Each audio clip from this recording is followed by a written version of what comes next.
Bem-vindos a mais um podcast da LESP. Hoje a gente recebe a Juliana Dantas Ruman, que é diretora de doações e voluntariado do Fundo Social de São Paulo. O Fundo Social é uma instituição ligada aqui ao governo, sempre presidida pela primeira-dama do Estado e existe desde 1968. E a Juliana vai explicar direitinho pra gente como é que funciona essa parte de doações do fundo, mas que também não é só sobre isso e você vai explicar daqui a pouquinho pra gente, né, Juliana? Obrigada por participar. Tudo bem, Dani? Obrigada Tudo pelo certo. convite. Um prazer estar aqui com vocês. Bom, Juliana, a gente conhece muito a campanha do agasalho aqui em São Paulo, ela já é amplamente divulgada, mas o Fundo Social não é só isso, né? Eu queria que você contasse um pouquinho ali, em linhas gerais, pra gente, como é que é a atuação do fundo. Então, o Fundo Social, na verdade, ele é um órgão vinculado ao gabinete da primeira-dama pela Casa Civil, e ele surgiu desde 1968 e a primeira-dama tem essa função de presidir o Fundo Social. Normalmente, antigamente, a gente fazia apenas escolas de qualificação profissional com cursos de capacitação, que essa é a principal vertente do fundo, capacitar as pessoas vulneráveis. Então, a gente tem escola de gastronomia, de moda e costura, de beleza, de informática, de cuidador de idosos. É uma gama bem grande de atividades. E a gente faz essas escolas tanto na capital, por meio de parceiros como entidades sociais, ou localizadas nos SICs de imigrantes, ou até antigamente a gente tinha a nossa sede no Parque da Água Branca, lá a gente também tinha escola, já teve escola também dentro do Palácio do Governo, em outras gestões, e pelos fundos sociais municipais a gente consegue expandir esse programa para o interior inteiro também. O fundo também tem um programa muito bacana, que é a Praça da Cidadania, onde a gente identifica espaços, assim, terrenos desocupados ou semi-ocupados, principalmente ao entorno de comunidades, e a gente transforma esse terreno em uma praça com espaço para idoso, para criança, a gente revitaliza, né, esse espaço e leva os nossos cursos também para dentro desses espaços, que é uma forma da gente estar próximo à comunidade e fazer com que as pessoas não tenham que se deslocar da comunidade para os nossos cursos. Então, é uma forma de aumentar a nossa capacitação profissional também. O que a gente tem também são as nossas campanhas, que a campanha do agasalho realmente é muito famosa no governo. Quase carro-chefe, né? Mas aquela é muito conhecida. Tem muita adesão de todos os municípios. Para você ter uma ideia, ano passado a campanha, a gente teve mais de 500 municípios participando. Nossa. E arrecadamos mais de 610 mil cobertores. Nossa. Com 4,5 milhões de peças de roupas no estado inteiro. Nossa. E normalmente a gente faz a campanha no período do inverno, então para esse ano, assim, estamos prevendo pelo calendário, o inverno começa dia 20 de junho e se estende até 22 de setembro.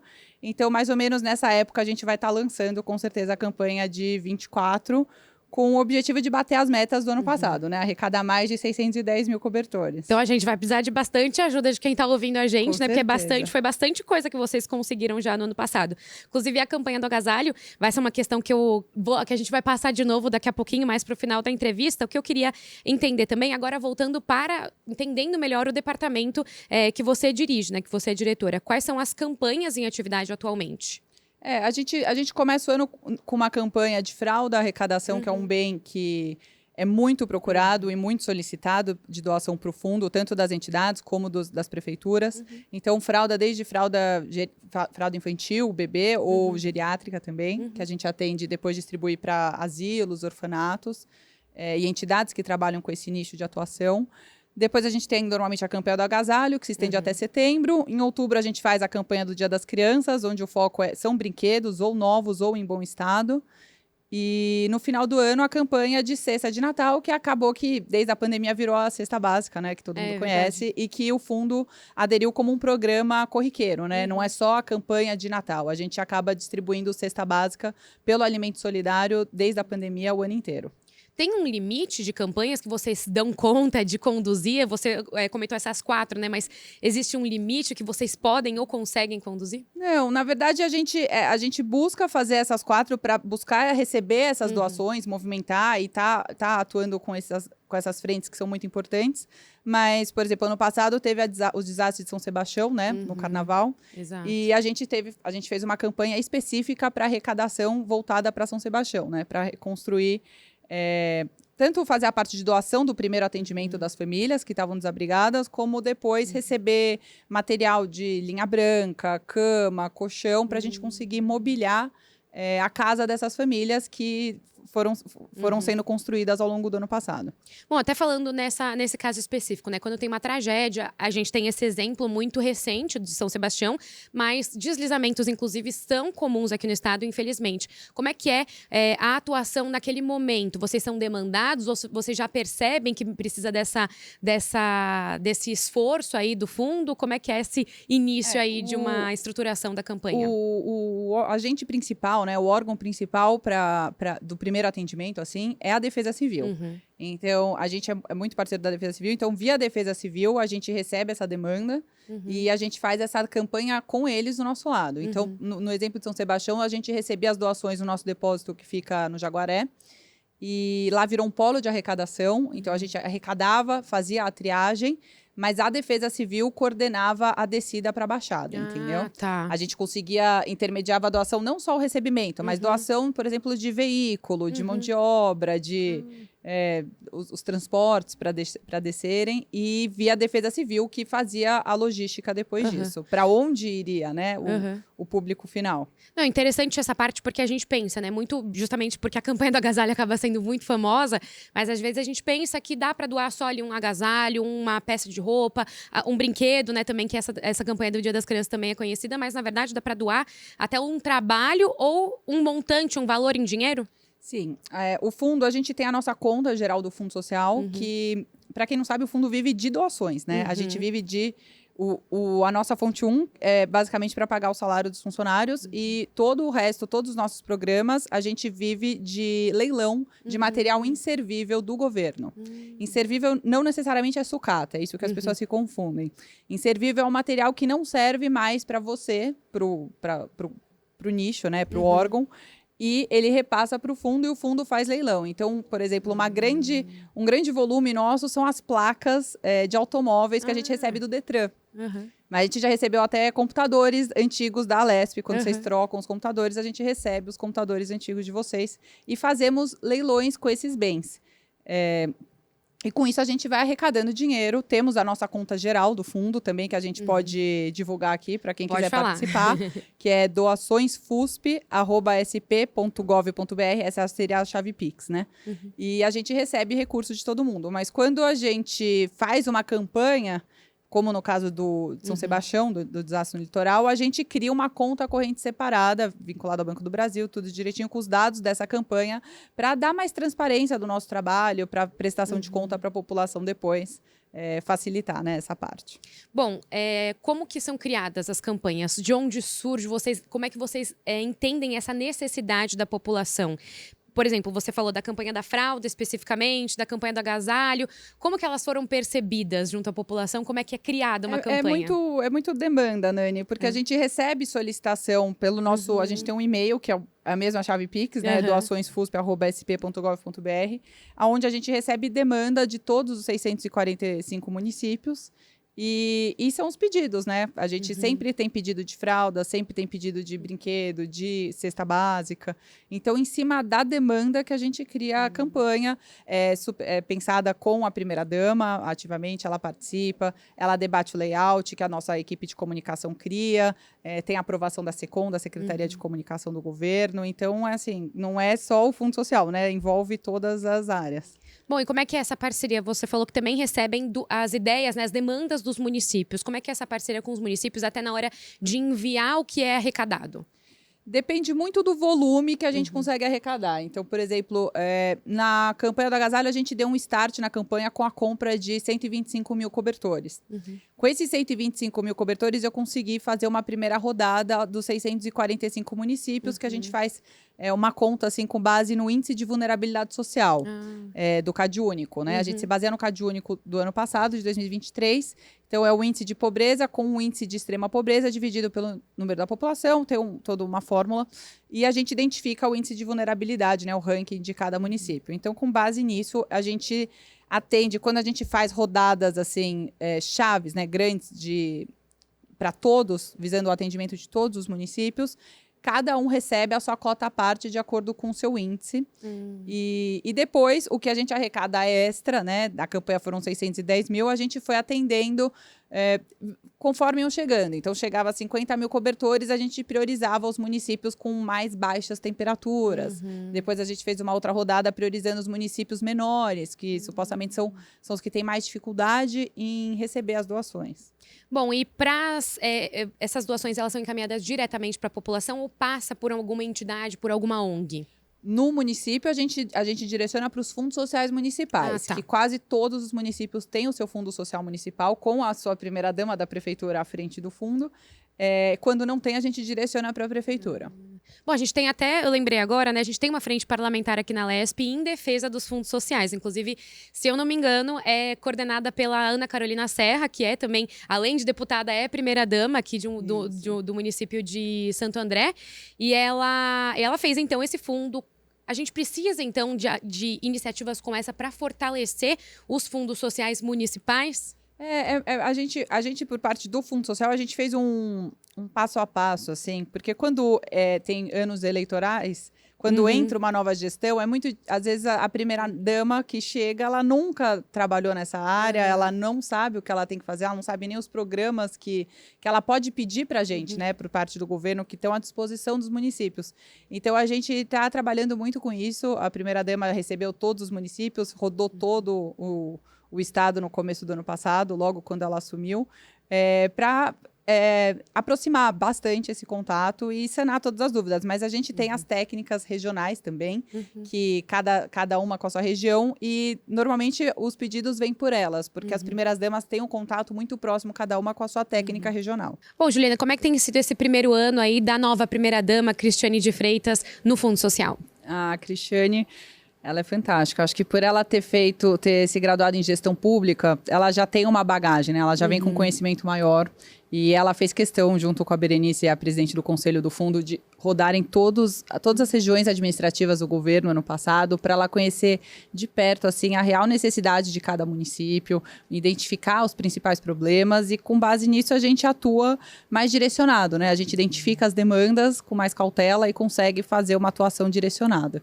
Ainda falando sobre um pouco dessa dinâmica do Fundo Social com os municípios, existe alguma troca deles aqui? Você falou da demanda pelas campanhas, mas eles também têm... Vou usar de novo o exemplo da campanha do agasalho, mas a gente sempre vê os pontos, né, das campanhas do agasalho. Então, eles pedem para vocês para ter esse ponto de recebimento? Então, com relação à campanha do agasalho, cada município pode fazer a sua campanha, eles têm autonomia de cada um liderar a sua campanha e podem aderir à nossa.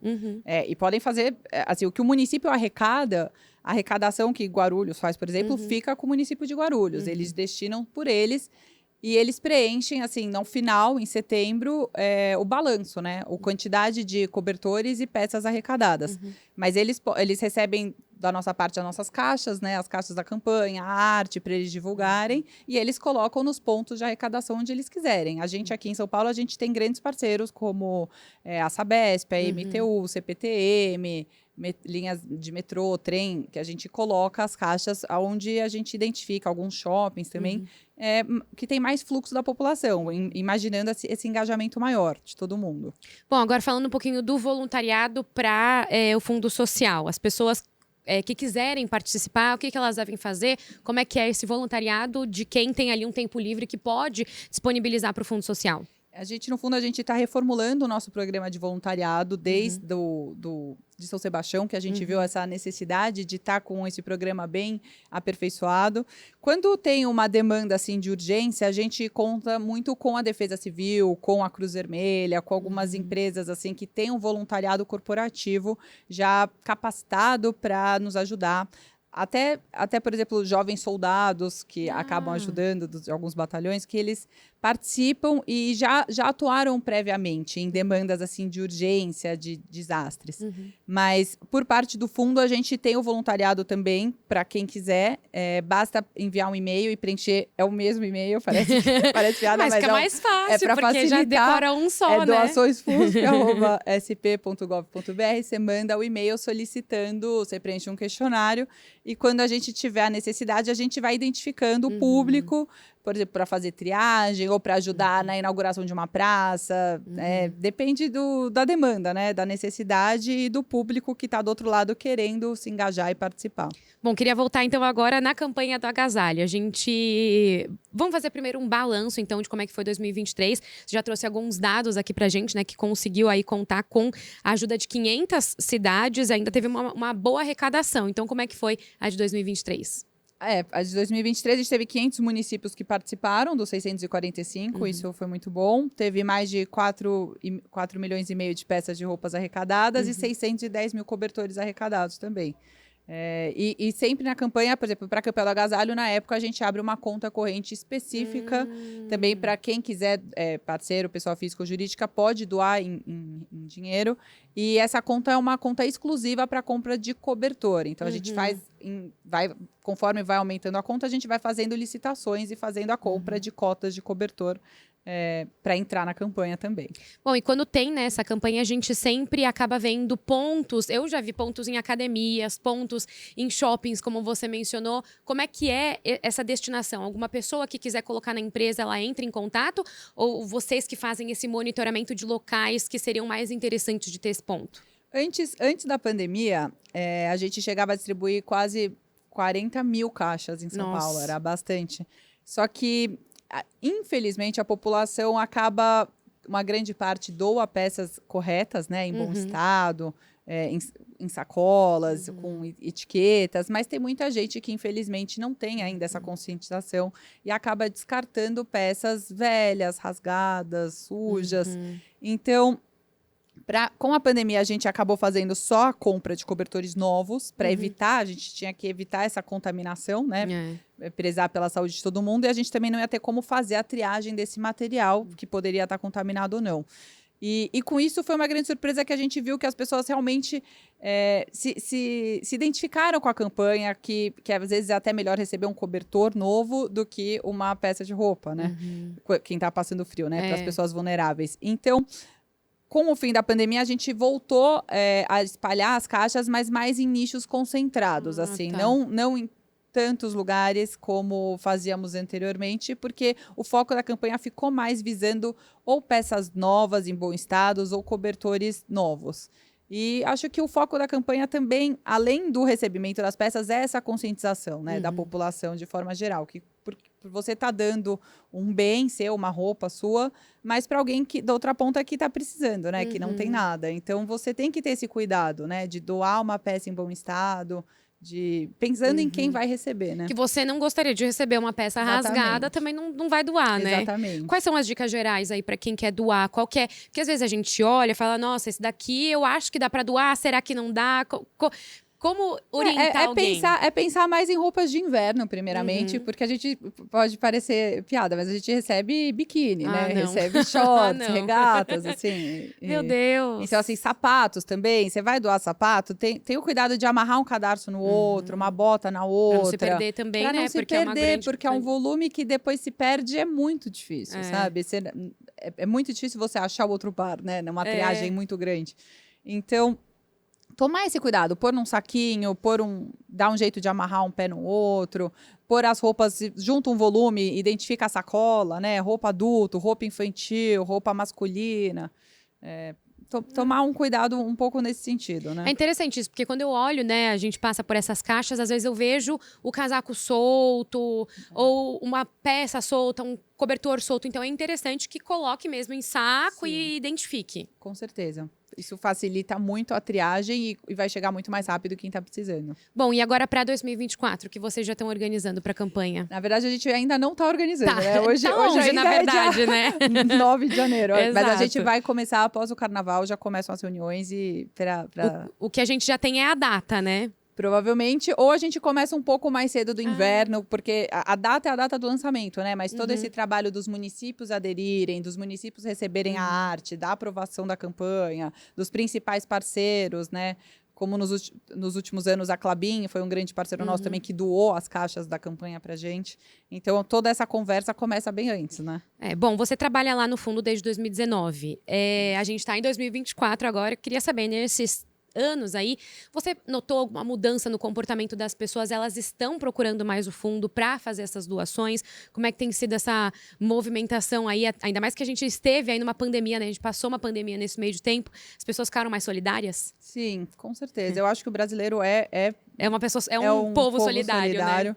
E com a pandemia isso ficou bem claro para todo mundo, o quanto de doação que a gente recebia, do empresariado principalmente, né? A gente tinha um comitê do empresariado na época do governador João Dória, que também era muito, movimentava muito o hospital, né? Construiu o hospital de campanha e todas as doações de respiradores e tudo que precisou na época.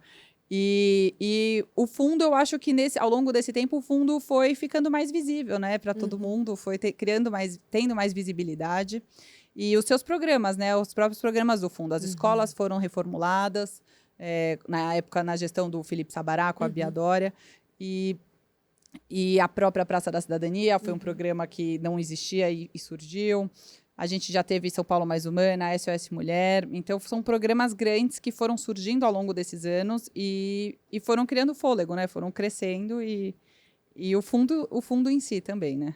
Bom, você mencionou aquelas campanhas, né? Campanha da fralda, do Dia das Crianças, que recebe principalmente brinquedos que podem ser usados, mas em bom estado, seguindo o que a gente falou aqui das peças de roupa e dos cobertores, e também os de cestas, né? Cestas básicas.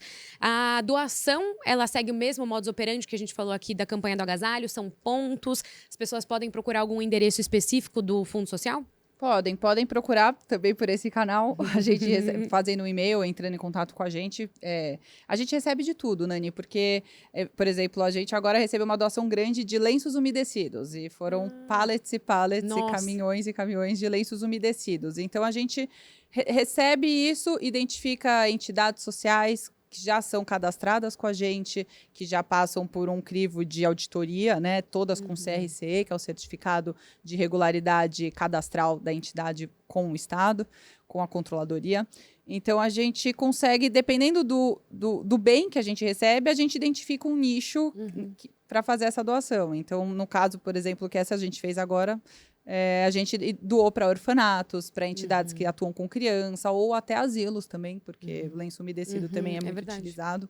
Então, depende muito do bem que a gente vai receber, né? Mas a gente recebe de tudo. E ao longo do ano inteiro também é bom a gente deixar claro aqui de novo, né? Também é um ponto muito importante falar que as empresas que doarem para o Fundo Social, diretamente têm isenção de ICMS. Então, elas conseguem abater ali uma parte importante do imposto delas. Bom, agora para 2024, quais que são os desafios no Fundo Social? Desafios, expectativas, metas. Acho que com certeza bater as metas de 2023 e isso. E esperamos não ter nenhum desastre que nem São Sebastião, exatamente. Né? Mas se tiver também, vamos estar preparados para atender junto com a Defesa Civil, com o governador, com todo mundo. Juliana, eu queria agradecer então aqui a atenção com o nosso podcast, por ter participado aqui com a gente. Muito obrigada. Bom, esse foi então o podcast da LESP. A gente recebeu a Juliana Dantas Ruman, que é diretora de doações e voluntariado do Fundo Social aqui de São Paulo, explicando como é que é feito o trabalho, as campanhas que são conduzidas e toda essa iniciativa e todas essas campanhas conduzidas pelo Fundo Social. A gente volta no próximo podcast.